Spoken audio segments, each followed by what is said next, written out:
আইসাস তুমি তো মার জন্য একদম পেরেশান হয়ে গেছিলা।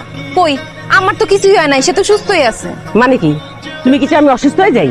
আপনি অসুস্থ হন সেটা আমি কেন চাবো? 2 দিনও হয় নাই আমার বাপের বাড়ি গেলাম আপনার ছেলেরই নিয়ে। এর মধ্যে বাড়িতে কি এমন ঘটলো যে আমাদের জরুরি ভাবে বাড়িতে আসতে বললেন? মামা কত কি হয়েছে? শাহিদ, একটা সুখবর আছে। কি কও, কি খবর? আরে আমি আশার বিয়া ঠিক করে ফেলেছি তো। তুমি কি করেছো মা? আশা আমার একমাত্র ছোট বোন। আমি বাড়ির থেকে যাইতে না যাইতে আমার না জানাই তুমি তার বিয়া ঠিক করে ফেলেছো। আমাদের আশারে তার খুব পছন্দ হয়েছে। এমন ছেলে তো হাতছাড়া করতে পারি নাই বাজান, তাই তাড়াতাড়ি বিয়েটা ঠিক করে ফেলাইছি। তাছাড়া ছেলে তো তেমন কিছু চাই নাই, সরকারি চাকরি করে তো, তাই অফিসে যাওয়া আসার লেগে একটা মোটরসাইকেল চাইছে। আর আশারে একটু কানে গলায় একটু স্বর্ণের জিনিস চাইছে। আর একটু ভালো করে অনুষ্ঠানটা করলেই হইব। মা, মোটরসাইকেলের দাম কত তুমি জানো? একটা মোটরসাইকেল কিনতে কমপক্ষে 1.5-2 লাখ টাকা লাগবে। বিয়ের অনুষ্ঠান, স্বর্ণ গয়না এগুলো কিনতে 5-6 লাখ টাকার মতো লেগে যাইব। আব্বা মারা যাওয়ার পর একটা মুদি দোকান দিয়ে কোনোভাবে সংসার চালাইতেছি। তাছাড়া 1 বছর হলো আমি বিয়ে করছি, এখন এত টাকা আমি কই পাবো?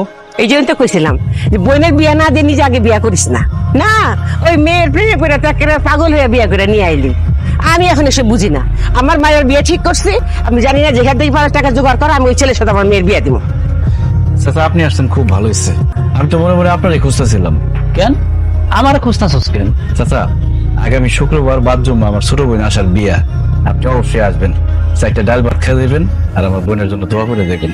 আলহামদুলিল্লাহ, শুই না আমি খুব খুশি হইলাম। ঠিক আছে, আস মনে। চাচা, আরেকটা কথা,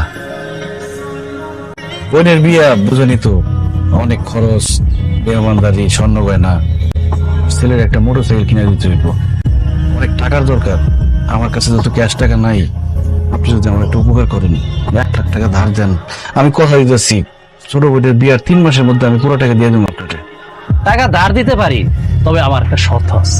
কি শর্ত চাচা? তোর এই দোকান আমার কাছে বন্ধক রাখা লাগবে। কি বলতেছেন? দোকান বন্ধক রাখতে হইব কেন? আরে হিসাব তো খুব সোজা। আমি অনেক লোকের টাকা দিচ্ছি, অনেকে আমার সাথে বাটপারি করছে। এই জন্য হাত মতো কম যায় না। সময় মতন যদি তুই আমার টাকাটা ফেরত না দিতে পারো, তাহলে তোর এই দোকানটা আমি দখল করে ফেলাম। তুই এই শর্তে রাজি থাকলে ক, আমি তোর টাকা দিতেছি। ঠিক আছে চাচা।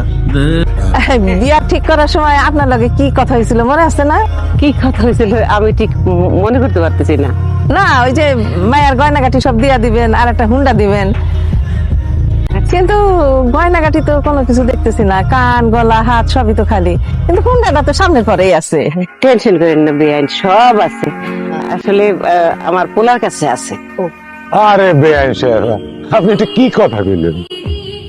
মায়ের বিয়ে হইব আর গয়নাগাটি পোলার কাছে? যান যান যান, পোলার কাছে গয়নাগাটি আইনা মায়ের পরাইয়া দেন। হ্যাঁ, আমি আনতেছি আনতেছি, বসো না। আমার মায়ের কান গলা খালি কেন? তুমি সাজগোজ করার সময় গয়নাগাটি পরাই দাও না? আম্মা, গয়নাগাটি আমি কইতে পরামো, আপনি তো গয়নাগাটি দেন নাই। আমি গয়নাগাটি করতে কি দেবো? কিরে শাহিন, পোলার মায় যে গয়নাগাটি চাইছে তো আমি করছি না? কি তুই কিনস না এই গয়না?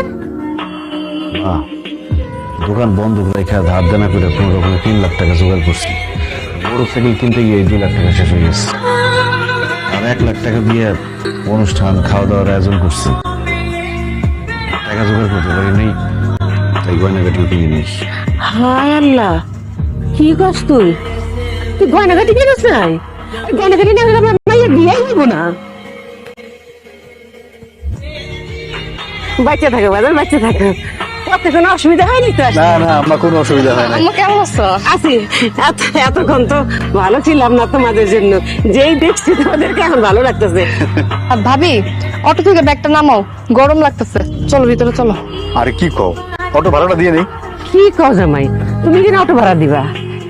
শাহিন, অটো ভাড়াটা দিয়ে দে। কিছু বলবা? হ্যাঁ শোন, একটা কথা কই। বিয়ের পরে জামাই প্রথম আমাদের বাড়িতে আইছে, সে আবার সরকারি চাকরিও করে, তার একটা কমপ্লিট সুট দেওয়ার দরকার না?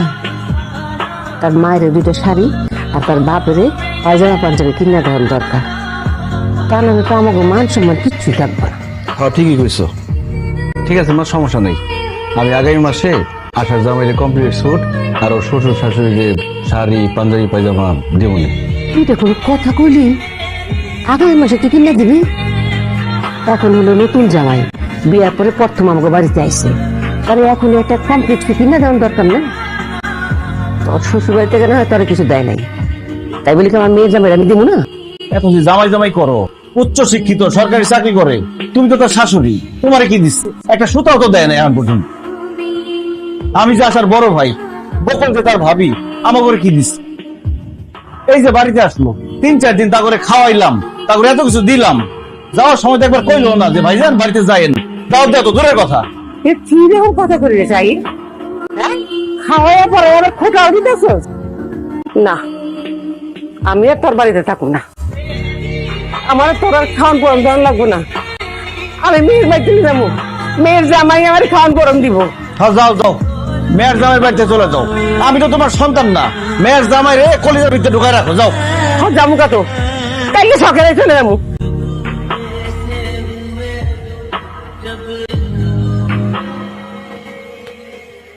আশা, মা, মা তুমি কেমন আছো? আমি ভালো আছি। জামাই বাবাজি আর বিয়াই বিহান কই? আছে তো, ডাকতেছি, দাঁড়াও।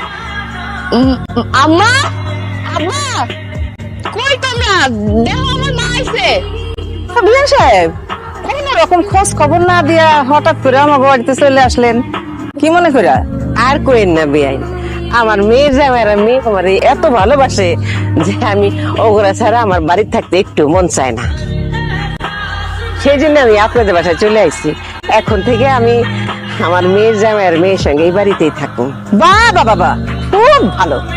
আমি না ঘর জামাই থাকতে দেখছি, কিন্তু ঘর শাশুড়ি কোনোদিন থাকতে দেখি নাই। কেন লেগে মারে বাড়ির থেকে চলে যেতে কইলাম?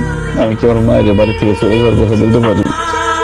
এটা যে আমার রাগের কথা, আমার অভিমানের কথা, এটা কি আমার মায়ের বুঝবো না? আমি এমন হতভাগা সন্তান, আমার মায়ের পাগলের মতো ভালোবাসি, তো এটা কোনোদিন বুঝাইতে পারলাম না। এই সকাল থেকে একটার পর একটা কাম করতেছ, হ্যাঁ? আরে আমার বাড়িতে থাকতে কি তোর আমি কোন কাম করাইছি? মা, ওইটা তো আমার বাপের বাড়ি ছিল, আর এটা তো আমার শ্বশুর বাড়ি। বাপের বাড়িতে অনেক আরাম করে ফেলছি তো, তাই শ্বশুর বাড়িতে অনেক কষ্ট করতে হইতেছে।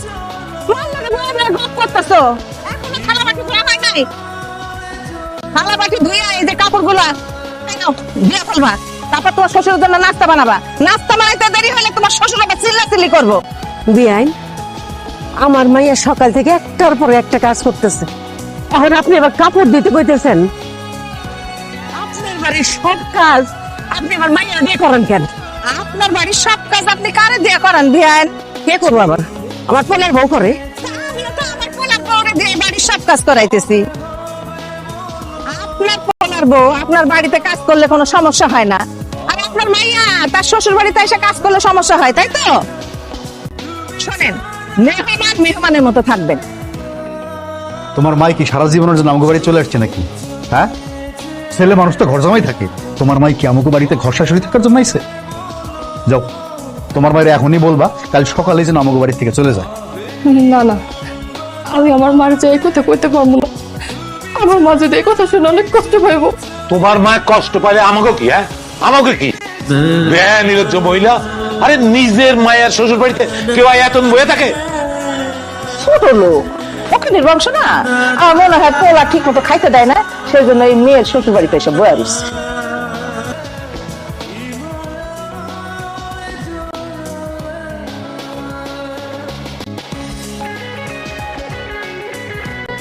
মা,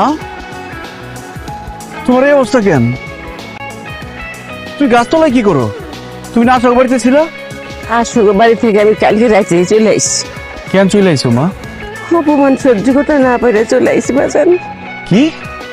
তোমার কে অপমান করছে? যারে আমি তোর সাথে বেশি ভালোবাসছিলাম, আমার সেই মেয়ের জামাই আমার অপমান করছে।